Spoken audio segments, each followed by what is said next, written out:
अब हम आपको मैप के जरिए, नक्शे के जरिए यूक्रेन के ये समझाने की कोशिश कर रहे हैं कि कहां-कहां बड़े न्यूक्लियर पावर प्लांट हैं यूक्रेन के अंदर जिन पर इस वक्त खतरा मंडरा रहा है। इंटरनेशनल एटॉमिक एनर्जी एजेंसी जिस खतरे को लेकर आगाह करती हुई दुनिया को नजर आ रही है, जिस खतरे को लेकर आगाह लगातार ज़ेलेंस्की करते हुए नजर आ रहे हैं, और ज़ेलेंस्की तो ये बताने की कोशिश कर रहे हैं सर कि पूरा यूरोप इस वक्त खतरे में। हमारे न्यूक्लियर पावर प्लांट पर अगर कोई हमला होता है तो खतरा पूरे यूरोप पर होगा, सिर्फ यूक्रेन पर नहीं। ये खतरा कितना वाजिब है?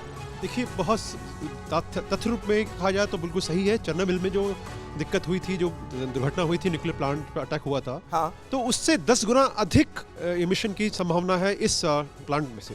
दूसरी बात, जो इसका एक सामरिक कारण है इस कब्जा करने का रशियन का, कि कभी भी अगर कोई मास रेड प्लान करते हैं, अगर हवाई हमला किया जाता है बहुत बड़े एरिया इलाके पर, तो अगर वहाँ की कमांड कंट्रोल सेंटर की पावर बिजली अगर बुझा दी जाए, बंद कर दी जाए, तो निश्चित रूप से वो पैरालाइज हो जाएंगे और जो कंट्रोल है वो उनके बाहर हो जाएगा और रशियन एयरफोर्स के लिए बहुत अनुराग जी, आप भी जरा अगर इस मैप को समझा पाएं कि आखिर क्यों खतरा इतना बड़ा है और पूरे यूरोप को नुकसान पहुंच सकता है। हालांकि रशिया भी इस रेडिएशन से बचेगा नहीं, ये भी एक एंगल है जिस पर चर्चा हम कर रहे हैं।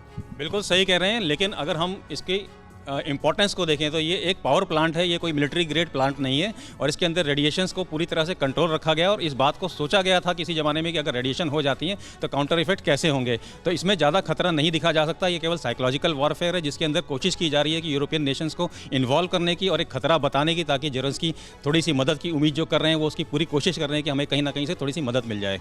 बट ऐसा कोई खतरा। विपिन, ये बड़ा टॉकिंग पॉइंट दिया है सर ने कि ये इंफॉर्मेशन वॉरफेयर का हिस्सा भी हो सकता है। बिल्कुल इंफॉर्मेशन वॉरफेयर का हिस्सा भी है, और इसके अलावा अगर ये खतरा इतना बड़ा है तो वर्ल्ड पावर अमेरिका का रुख क्या है? क्या अमेरिका इस खतरे को नहीं समझ रहा है? और अगर खतरा इतना बड़ा है तो अमेरिका क्या कर रहा है? सर, कैसे देखते हैं आप? देखिए, मेरा तो ये मानना है कि ये जो खतरा बताया जा रहा है, इस खतरे से अगर ये लोग समझें कि अमेरिका या नाटो एक्ट कर जाएगा उसके फेवर में यूक्रेन के, मेरे को लगता है इसका उल्टा असर होगा कि यूरोप की जो पब्लिक है, जब उसे पता लगेगा रेडिएशन का खतरा है, तो वो तो और वॉर में नहीं जाएगी और सपोर्ट करने के लिए नहीं जाएगी। कौन कंट्री के लोग अपने को मरवाना चाहेगा? कौन सी लीडरशिप रेडिएशन से और उसके थ्रू लेकर के? क्योंकि अगर ये कदम उठा तो फिर रशिया भी बर्बाद हो जाएगा। देखिए, मैं वही चीज आपको बता रहा हूं कि, और दूसरी बात, मुझे एक बात बताइए कि ये भी जो आ रहा है कि रशिया टारगेट कर रहा है, एक रेलवे स्टेशन को उन्होंने मिसाइल से अटैक नहीं किया, एक बस स्टैंड को उन्होंने अटैक नहीं किया, एक ट्रेनें जो लोगों को लेके जा रही है उन्होंने अटैक नहीं किया। यही ये साबित करता है। सर, तो वो परसेप्शन वॉर है। क्या ये परसेप्शन वॉर है?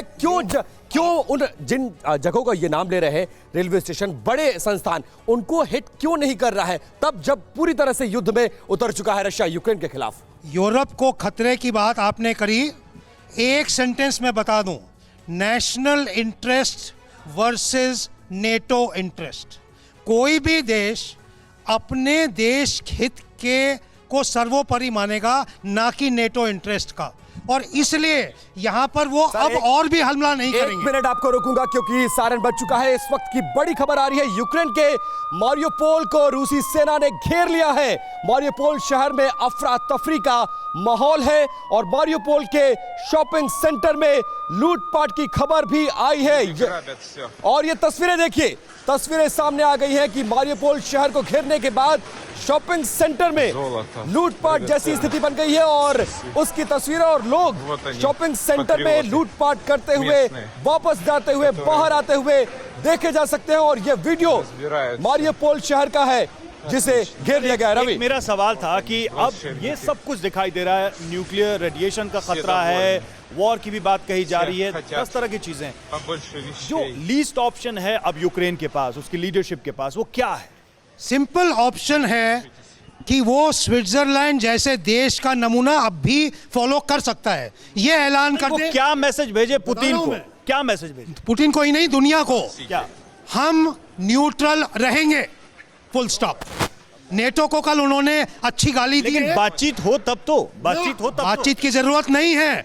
यदि ज़ेलेंस्की साहब इंटरनेशनल फोरम पे ये कह दें, अपने टीवी पे कह के ब्रॉडकास्ट कर दें, हम स्विट्जरलैंड के जैसे न्यूट्रल रहेंगे, हमें नहीं चाहिए। लेकिन शर्तें हैं ना, लेकिन उसमें शर्तें हैं कि डोनबास तो आपको देना पड़ेगा। नहीं, 1 मिनट, अगर वो टोटल, वो वापस मिलेगा?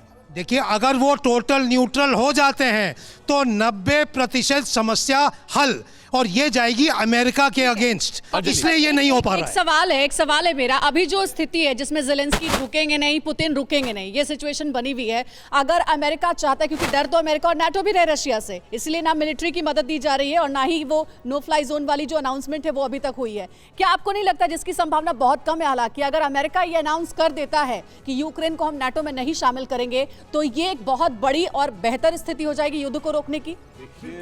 बिल्कुल सही बात है। ये रशिया की एक दो डिमांड रही कि ये नाटो में ना जाए, मुख्य रूप से और यही। मैं अपना घिरूना इन पावर से। बिल्कुल। और मैं तो ये पूछता हूं कि नाटो को इनको नाटो की जरूरत क्या थी यूएसएसआर के गिरने के बाद? क्यों ये नाटो की कंट्रीज बढ़ाते चले गए? क्यों घेरा इन्होंने रूस को? तो पुतिन को अगर किसी ने भी पॉसिबल होता दिखता तो है नहीं। परवाह देश की, सोमवार से शुक्रवार रात 10 बजे TV9 भारतवर्ष पर।